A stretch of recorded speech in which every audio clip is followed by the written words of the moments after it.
Oi gente, tudo bem com vocês? Bem-vindos ao meu canal Casos e Mistérios.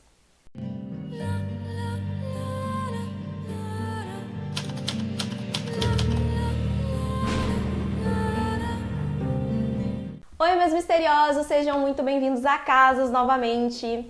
E antes de começar o vídeo de hoje, o caso de hoje, eu vou dar uma dica aqui pra vocês do sorteio que tá rolando lá no meu perfil do Instagram, casos.mistérios. Me segue lá e participa desse sorteio maravilhoso, desse livro maravilhoso do BTK, O Assassino Dennis Rader, que eu já contei inclusive aqui no canal a história dele. Se você não viu, tá aqui o cardzinho, assiste lá. E esse livrinho aqui maravilhoso está para jogo e o sorteio vai rolar lá no meu Instagram no dia 13 de outubro, às 20 horas, então corre lá para você concorrer a essa maravilha aqui. Esse caso que eu trago aqui é de um serial killer no qual eu conheci a história já faz alguns anos, eu acho que uns 3 anos atrás que eu soube da história e tudo mais. Porém, eu não me sentia preparada ainda para contar. Eu cheguei até uma época a fazer roteiro e tentei gravar e não consegui, mas como eu sempre digo, eu trago aqui vídeos e casos quando eu sinto que é a hora certa para mim falar. E eu senti que foi a hora certa quando eu terminei de assistir a série do Jeffrey Dahmer lá na Netflix, que muitos de vocês viram e ficaram extremamente chocados com a história em si, enfim, e também tem vídeo aqui no canal sobre esse serial killer, tá aqui o cardzinho, Jeffrey Dahmer, o canibal de Milwaukee. E eu decidi trazer por quê? E eu senti a necessidade de trazer esse vídeo sobre esse serial killer aqui hoje, devido a essa série onde mostra e foca muito nos erros da justiça, nos erros dos policiais, na negligência, no preconceito, que colaborou muito para que ele continuasse a matar. Eu tô trazendo esse vídeo hoje, que é mais um caso de um serial killer que, como eu disse lá no meu Instagram, se vocês ficaram chocados com a negligência da justiça e da polícia, enfim, envolvida, que se envolveu, que esteve no processo ali dos assassinatos, enfim, da história do Dahmer, vocês vão ficar ainda mais chocados com esse serial killer que eu tô trazendo hoje. Porém, isso, para quem acompanha casos direto, assim como eu e muitos de vocês, a gente vê que isso é muito normal, infelizmente, em muitos casos. Um desses casos é o do Dennis Nielsen, né, um serial killer também, tá aqui o cardzinho. Tem o caso do John Wayne Gacy também, tá aqui o videozinho. A gente tem diversos casos em que o assassino poderia ter sido pego muito antes, mas devido ao preconceito da época e também de hoje em dia, porque ainda existe, esses assassinos acabaram saindo ilesos. E esse caso de hoje é justamente para mostrar para vocês que sim, ainda pode ter caso muito pior. Hoje eu vou contar para vocês a história do maior serial killer dos Estados Unidos, a história do Samuel Little, mais conhecido como Sam Little. Samuel Little nasceu em Reynolds, lá na Geórgia, nos Estados Unidos, no dia 7 de junho de 1940. A mãe do Sam, ela era uma prostituta na época e ela tinha apenas 16 anos quando ela deu à luz a ele. O nome dela era Bessie May e o pai dele era um dos clientes dela, que tinha também, era bem novo, tinha 19 anos, e se chamava Paul McDowell. A infância do Sam, desde o início, foi muito traumatizante para ele. A mãe do Sam, ela era muito negligente, ela não queria ter o Sam. Então, ninguém queria ter, nem mesmo a avó, enfim, todo mundo era contra aquela gravidez. O Sam soube, através da própria mãe, que ela tentou abortar ele diversas vezes, porém sem sucesso. Ela chegou a dizer para o Sam que quando ela estava grávida dele, ela enrolou uma corda na barriga dela e pediu para uma das amigas puxarem com toda a força, só que ela não conseguiu aguentar a dor extrema e não conseguiu, enfim, fazer com que ela abortasse dessa forma. Ela também contou pro Sam que ela tentou abortar ele tomando água rasa, que é utilizada principalmente como solvente e também na fabricação de ceras, graxas e tintas, mas não adiantou, ela não abortou o Sam. Quando o Sam tinha em torno de 6 meses de idade, a avó materna, né, a mãe da Bessie, mãe dele, disse que era para ela se livrar daquela criança, e que ela não queria, enfim, ou ela botaria ela para fora de casa ou ela se livraria da criança. E a Bessie, a mãe do Sam, saiu numa noite chuvosa com o Sam, pequenininho, né, de 6 meses no colo, e simplesmente largou ele num terreno, no chão, assim, no mato, no meio da chuva, assim, e abandonou e foi embora. A sorte do Sam, se pode se chamar de sorte, enfim, pelo que ele se tornou depois, foi que um rapaz que estava passando, enfim, que era do bairro, enfim, viu a criança chorando, viu o Sam chorando, resgatou ele e sabia exatamente de quem era aquela criança, porque como era um bairro assim onde todos sabiam da vida de todo mundo conhecia a mãe dele, né? Sabia que ela era menor de idade, fazia programa, sabia que ela tinha tido um filho, né? E, enfim, com quem ela tinha tido um filho, então deu a coincidência de que aquele homem que passava conhecia a criança, sabia quem era o pai dele. Então aquele homem levou o Sam diretamente para os pais, né, do pai dele, para os avós paternos dele, que o aceitaram e decidiram cuidar da criança, cuidar do Sam e o criou, enfim, acabaram criando o Sam como se fosse um filho. Mas infelizmente eles cuidaram dele como se fosse um filho, porém não como um filho deve ser tratado, assim. Os avós paternos não tinham cuidado nenhum com ele, deixavam ele meio que viver a vida do jeito que ele queria, não davam banho, não cuidavam, não instruíam, não davam educação. Ele até ia para a escola, isso ele fazia, mas eles não... meio que assim, ele ia sujo, ele ia com roupa rasgada, roupa velha para a escola, assim. Ele tava assim meio que... eu ia usar a palavra abangu, mas esse termo acho que se usa só no sul, mas eu vou usar esse termo, eles deixaram ele meio abangu, que quer dizer aí, para quem tá me assistindo de outros estados, quer dizer meio que assim por conta. Deixaram ele por conta abangu, tá? Aí ó, um termo novo aí do sul para vocês. E desde pequeno, enfim, ele sendo criado daquela forma, se sentindo, claro, sempre menosprezado pelos avós e tudo mais. Ele ia pra escola, na escola ele sempre se sentia feio e menosprezado, enfim, ele começou a crescer, enfim, e ele sentia interesse pelas meninas, e as meninas eram as que mais faziam bullying com ele, de certa forma, por ele ir mal vestido, por ele ser um cara estranho, por ir mal na escola. Então ele sempre queria a atenção das meninas da escola, das crianças, né? Só que ele nunca tinha, ele tinha só, assim, aversão por parte delas. Nessa época, ainda na escola, né, pequeno, ele começou a comprar revistas sobre crimes, que naquela época era muito comum, e a gente vê muitos serial killers começarem dessa forma, começarem a ter esses interesses desde novo por esse tipo de revista. E eram revistas onde a violência contra a mulher ela era muito explícita, muito explícita. Então, era sempre revistas onde homens batiam em mulheres, homens matando mulheres, homens enforcando mulheres, enfim, era sempre revistas sobre violência contra a mulher. E ele passou a gostar muito desse tipo de revista e tal, sobre essas histórias em quadrinhos também. E com 10 anos de idade, gente, apenas 10 anos de idade, ele já começou a fantasiar ele fazendo aquilo com uma mulher, agredindo uma mulher, como seria bom agredir uma mulher, como seria bom enforcar uma mulher, como ele via nas revistas que ele consumia, enfim, os conteúdos que ele consumia naquela época. E também ele viu um programa de televisão, quando ele era bem novinho, nessa época que ele já estava fantasiando, onde ele viu uma mulher ser estrangulada por uma jiboia, por uma cobra, né, gigante. E ele disse que ele sentiu muito tesão em ver aquilo, ele sentiu muito prazer em ver aquela mulher sendo estrangulada. Então, desde novinho, então, ele já começou a ter fantasias. E essa cena dessa cobra estrangulando a mulher foi algo que deu um gatilho bem mais forte nele, que intensificou muito mais esse desejo dele. Aos 13 anos de idade, o Sam fugiu de casa e roubou uma bicicleta e ele foi preso e ficou 19 meses preso em um reformatório. Nesse reformatório que ele ficou lá, né, por 19 meses, o Sam ele sofreu abuso e ele também foi estuprado por garotos que estavam lá, que eram mais velhos, e outras crianças também. Ele via outras crianças de lá serem estupradas. Só que ele não durou muito tempo esses abusos, porque ele começou a tentar achar um jeito de se defender, de não ser mais estuprado por aqueles meninos. Então ele começou a ficar bem violento, ele começou a lutar boxe também, a treinar boxe lá. E isso ajudou muito ele a conseguir se defender desses garotos. Então ele conseguiu se defender, era violento na hora que eles iam atacar, até que os meninos passaram a não atacar ele mais, e enfim, e ele seguiu, enfim, o resto do tempo lá no reformatório até ele ser libertado. Em 1956, com 16 anos de idade, o Sam ele foi preso no reformatório novamente porque ele tentou arrombar uma loja, enfim, de roupas, ele queria roupas boas, enfim, né, toda aquela questão da infância, que ele não era bem tratado, ele se vestia com roupas, enfim. Ele arrombou uma loja para roubar roupas e acabou sendo preso novamente no reformatório.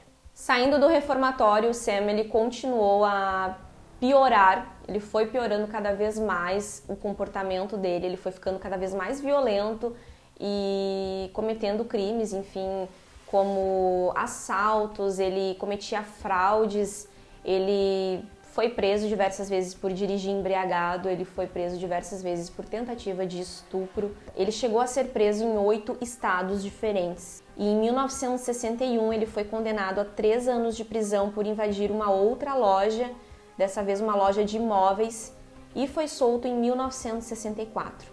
Quando Sam tinha 26 anos de idade, ele recebeu uma carta da mãe dele, que ele não via desde muito cedo, desde o abandono. E nessa carta ela falava onde ela estava morando, que ela era uma pessoa melhor, que ela queria rever o único filho dela. E ele acabou aceitando e foi visitar a mãe.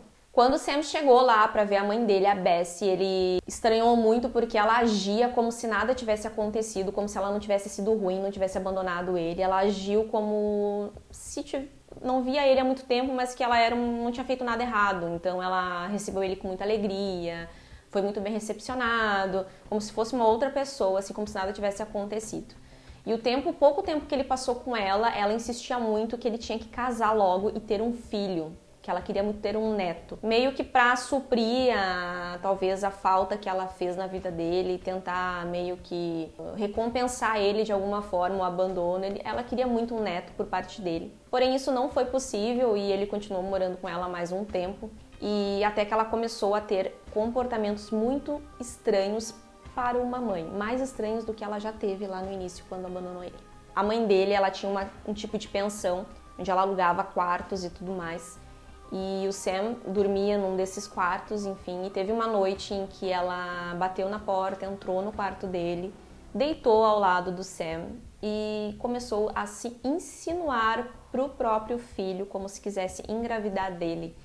E isso foi muito chocante para ele, que já tinha todos os traumas, e a mãe dele disse o seguinte naquela noite para ele.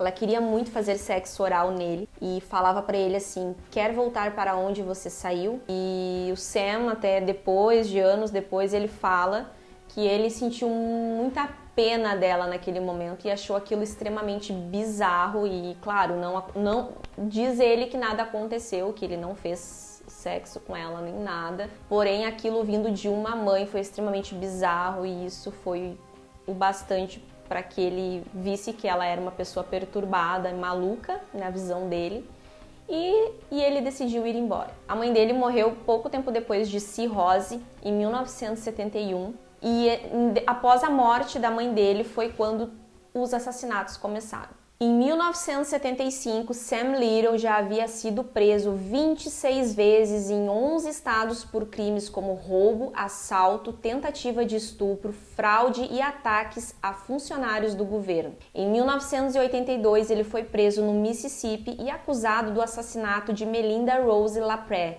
de 22 anos, que havia desaparecido em setembro daquele ano. Porém, ele foi inocentado. No quesito crimes, o Sam Little, ele era estilo Ted Bundy. Ele era um cara que ele agia de estado em estado. Ele cometia os crimes em um estado e ele fugia para outro.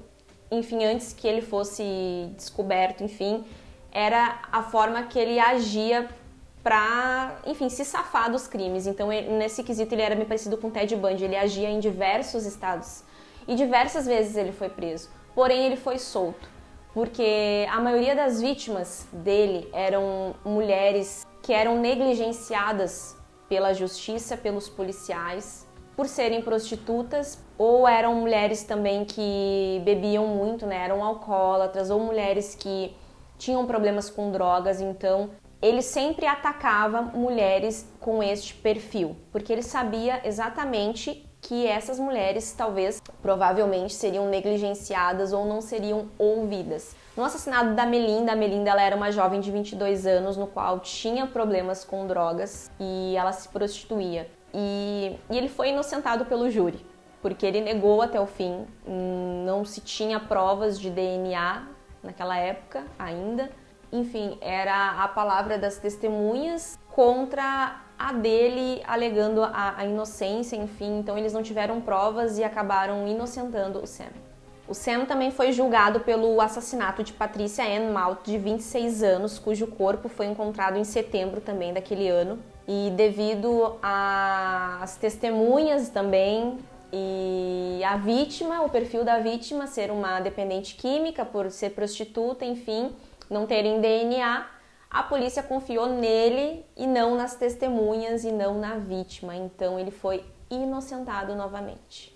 Logo depois ele se mudou para a Califórnia, onde ele ficou em San Diego, e em outubro de 84 ele foi preso por sequestrar, espancar e estrangular Laurie Barros, de 22 anos, que sobreviveu. Eu vou deixar aqui a foto dela, ela sobreviveu ao ataque, ela se fingiu de morta e por isso que ela conseguiu sobreviver. E ela foi na polícia, ela prestou queixa contra ele, conseguiu fazer um julgamento, ir a julgamento contra o Sam Little. E nesse julgamento, ela, conforme os próprios promotores do caso disseram, ela não era uma testemunha com muita credibilidade. Sim, eles usaram essa palavra porque ela era mulher, ela era dependente química na época, ela era prostituta e ela tinha passagens pela polícia por prostituição. Então ela não era uma vítima confiável. Teve também uma testemunha, que era uma senhorinha que vivia com Sam na época, um tipo de namorada, não sei, que era 27 anos mais velha que ele, que foi lá testemunhar falsamente a favor do Sam, dizendo que ele estava com ela naquela noite. E com tudo isso, enfim, tendo essa senhorinha, toda certinha, religiosa, se fingindo ser uma boa senhora lá, testemunhando a favor do Sam, e a testemunha, a vítima, sendo uma mulher sem credibilidade, foi designado 4 anos de prisão para o Sam. Só que dos 4 anos de prisão ele cumpriu só 2 anos e meio e foi liberado. Depois de solto, um mês depois, o Sam Little foi pego em flagrante dentro do carro dele tentando estrangular uma outra mulher. O Little chegou a cumprir mais 2 anos de prisão e após a libertação em fevereiro de 1987, ele se mudou imediatamente para Los Angeles e cometeu pelo menos mais 10 assassinatos. O Sam, ele sempre encontrava as vítimas dele em locais estratégicos, como eu disse para vocês, em bares, normalmente em mulheres que eram prostitutas ou que tinham vícios, enfim, ele era bem estratégico e ele agia em diversos estados, então ele tinha todas as estratégias dele, onde ele escapava ileso sempre. Conversava, oferecia, enfim, que queria um serviço, na maioria das vezes oferecia carona para essas mulheres, e quando ele dava carona para as mulheres, enfim, ou para elas prestarem um serviço para ele no carro, ele cometia o crime. Uma das vítimas do Sam foi Daisy Maguire em 1996 e ela foi assassinada. A polícia foi prestar queixa, enfim, foi tentar ir à busca do assassino, fazer a polícia investigar o caso dessa menina, e o irmão da vítima foi até a polícia e a polícia disse o seguinte para ele, e vocês vão ficar chocados, é revoltante demais. A polícia olhou para o irmão da vítima e falou: se vocês querem saber tanto quem a matou, investiguem vocês mesmos. E assim o Sam continuou a sua jornada, sua matança por vários estados nos Estados Unidos, até que no ano de 2000 2 detetives estavam no departamento de casos arquivados. 3 casos chamaram a atenção deles: o caso de Audrey Nelson, o caso da Guadalupe e de Carol Elford. E quando eles abriram esses casos e para olhar, para ver o que tinha em comum, porque chamou a atenção, os casos tinham modus operandi, tinham uma assinatura, tudo igual, eles já viram que poderia se tratar do mesmo assassino. E o principal suspeito dos 3 casos lá estava, Sam Little, onde eles foram buscar a ficha, abriram a ficha criminal dele. Dentro da ficha criminal do Sam Little constava que ele tinha sido preso em 24 estados diferentes.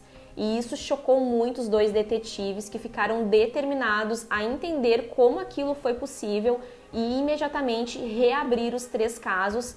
Pegaram amostras de DNA que tinham sido coletadas na época, encaminharam para o laboratório e conseguiram comprovar que o Sam era o responsável pelos 3 assassinatos. Nesse momento que eles conseguiram a prova de que ele era realmente comprovar que ele era suspeito e era sim o culpado com o DNA, começou a caçada ao Samuel Little. Então começou uma caçada para saber onde ele estava, porque ele era um cara que ele sempre estava um pouco à frente da polícia, porque ele vivia se mudando. Então a polícia começou uma batalha para tentar, os detetives, para poder encontrar ele. Até que no dia 5 de setembro de 2012, Samuel Little foi preso em um abrigo para sem-teto lá em Kentucky. Ele foi acusado no dia 7 de janeiro de 2013. Alguns meses depois, a polícia disse que Little estava sendo investigado por envolvimento em 30 assassinatos cometidos na década de 1980, que até então não haviam sido divulgados. Ai, Senhor! Imediatamente, o caso da Melinda Lapre, de 22 anos, lá do início que eu falei, foi reaberto, porque eles viram a quantidade de erros que foi cometido e a irresponsabilidade da justiça em todos esses casos. Enfim, quando eles viram que aquele homem tinha matado 3 mulheres, com certeza não foram só 3. Então, eles reabriram todos os casos que estavam por baixo dos panos. Uma jornalista investigativa chamada Ghislaine Lauren, ela estava escrevendo um livro na época e ela descobriu, enfim, teve contato com essa detetive que reabriu os casos. E numa conversa com ela, ela contou que estava investigando Samuel Little por outros crimes e essa jornalista ficou interessada em escrever a história do Samuel Little. E nisso ela começou um processo de tentar contato com Samuel Little na prisão e tentar arrancar dele confissões para conseguir identificar mais vítimas. E essa parte eu acho muito incrível, o que essa mulher fez é incrível demais, porque ela foi essencial para que o Samuel Little não levasse para o túmulo todos os crimes, pelo menos, não todos os crimes que ele cometeu. Ela foi até a prisão, fez o primeiro encontro, a primeira entrevista com o Samuel Little. Na primeira entrevista ela não teve muito sucesso com ele. Ele não... Aquele papinho de que eu sou inocente, eu não fiz nada, DNA não se prova nada, papapá, pipipi. Ela até saiu de lá meio desmotivada, mas ela não desistiu, ela continuou mantendo o contato com ele. E foi uma fase muito difícil para ela, onde ela teve que administrar as emoções, o repúdio, o nojo, a raiva de estar ouvindo certas coisas daquele homem e tentar e fingir ser uma amiga dele, se aproximar dele, para que ele confiasse nela o suficiente para começar a confessar.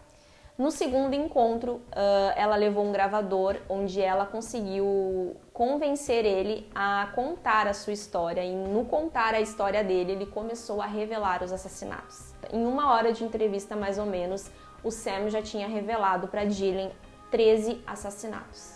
O Sam, ele tinha um dom. Sim, ele tinha um dom de desenhar, ele tinha um dom para arte. E como tem serial killers que tem esses... Não é dom, mas desenham bem, né?